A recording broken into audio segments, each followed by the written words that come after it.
The first scream tore through the trauma corridor in broad daylight, sharp enough to make the fluorescent lights feel cruel, and it landed on her like a verdict before she had even touched a patient. The senior surgeon's face burned red as he leaned in close, his anger loud enough to echo off the white walls, while a few nurses down the hall failed to hide their smirks, already convinced the new trauma doctor had been a mistake.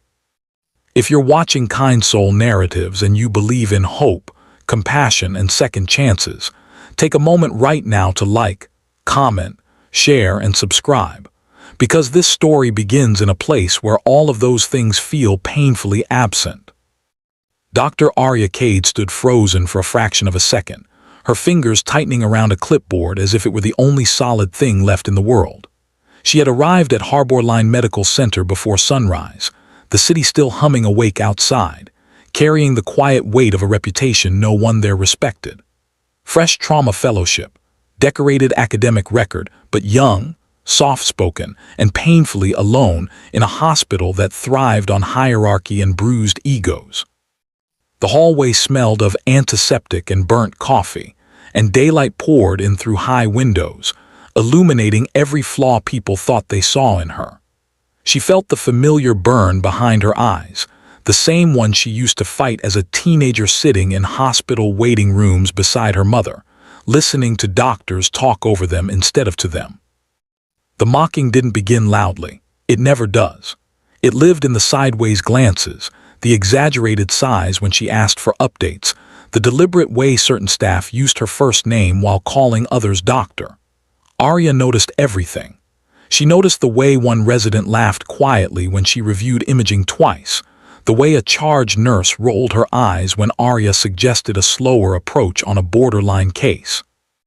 Harbor Line was a battlefield of confidence, and Arya had walked in without armor, carrying only skills sharpened by long nights and a stubborn belief that trauma medicine was about people, not performance. Her past followed her through those halls like a shadow no one else could see. Years earlier, she had been the powerless daughter of a construction worker who died after a rushed decision in an overcrowded emergency room. No malpractice, no villain, just speed over care. That day carved something permanent into her, a vow she carried into every operating room. She would not be fast for applause, she would be precise for lives. But precision, she was learning, made enemies in places where speed was worshipped. By late morning, sunlight slanted across the trauma bay as alarms sang their metallic chorus. A multi-vehicle crash had flooded the department, and pressure cracked the thin politeness everyone pretended to have. Arya moved steadily, assessing, ordering, touching shoulders, grounding herself in the rhythm of controlled chaos. She felt eyes on her constantly, waiting for a mistake. When she paused in intubation to reassess swelling others dismissed, a senior attending scoffed openly, stepping in too close, his frustration boiling over. The humiliation was public and deliberate, and Arya's chest tightened as the room seemed to shrink around her. She complied, stepping back, swallowing the protest that burned her throat, because fighting in that moment would cost the patient and her career. The breakdown came quietly afterward, not in tears but in a hollow numbness that settled deep in her bones. She washed her hands in a silent sink, daylight bouncing off steel, and stared at her reflection like it belonged to someone else. For the first time since arriving, she wondered if everyone was right. Maybe she didn't belong in a place that mistook volume for leadership. Maybe her vow had been naive. She thought of her mother's tired smile, of promises whispered in hospital corridors long ago, and felt the weight of carrying them alone. Then the hospital doors opened again, and the energy changed. The security team straightened without being told, whispers rippling through staff as a tall, silver-haired Marine general walked in, his posture rigid despite the fatigue etched into his face. He wore service ribbons that caught the daylight, and grief sat on him like an extra uniform. His grandson had been airlifted from a highway ambush of metal and glass, and every step the general took toward the trauma bay carried the quiet terror of someone who had survived wars but feared this fight the most. Arya didn't know who he was when she was assigned to the case. Titles meant nothing once blood hit the floor. She saw a child's chest rising unevenly, saw numbers that told a story of danger others were too hurried to read deeply. She slowed the room without raising her voice, her focus absolute. She remembered her father's last hours, the decisions made too quickly, and she refused to repeat them. She ordered tests others considered excessive, adjusted plans, waited seconds that felt like minutes, trusting the training written into her hands. Outside the trauma bay, skepticism grew louder. There were looks exchanged, impatience simmering, but inside something held. The bleeding source revealed itself just in time, a hidden tear that would have been missed in a rush. When the team moved, they moved with purpose, and daylight followed them into the operating room like a promise.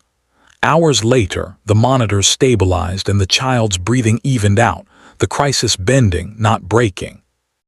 The Marine general watched from a distance as updates filtered out, his hands clasped tight, eyes never leaving the doors. When Arya finally emerged, exhaustion lined her face, but relief softened it. She explained the outcome with calm honesty, never overselling, never hiding the risks that remained. The general listened, really listened, and something in his expression shifted from fear to recognition. He saw not a young doctor to be doubted, but a steady presence in the storm that had almost taken his family. What happened next traveled through Harbor Line like a quiet reckoning. In a corridor still washed in afternoon light, the general requested a moment with the department heads. There were no raised voices, no dramatic gestures. He spoke of wars and command, of lives weighed by seconds, and of the rare kind of leader who knows when to move fast and when to hold the line. He spoke of the doctor who had saved his grandson not by force, but by restraint, by courage that didn't need to shout. The word he used, spoken with deliberate gravity, was legend, and it landed harder than any reprimand ever could. The shift in the hospital wasn't instant, but it was real. Eyes met Arya's differently. The mocking quieted, replaced by something closer to respect, or at least caution.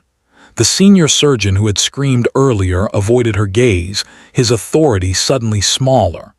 Arya felt no triumph, only a tired sadness for how close she had come to breaking under doubt that had nothing to do with her ability. She returned to work the next day the same way she always had, early, focused, guided by the vow she made years ago beside a hospital bed. Near the end of this journey, if this story touched your heart, support it in whatever way you can, because stories like this survive on shared humanity. Before the final moments unfold, take a second to comment and tell us what part stayed with you the most. In the closing hours of daylight, as the hospital windows reflected a sky easing toward evening, Arya walked the same corridor where she had been humiliated days before. The walls hadn't changed, but she had. She understood now that legends aren't born from applause or titles, but from choosing integrity when it costs the most. Somewhere down the hall, a child slept because she had trusted herself, and somewhere in the world, a promise made long ago had been kept. The lights hummed softly above her as she disappeared into the work she loved, carrying forward the quiet truth that compassion, when it stands firm, can outlast even the loudest doubt.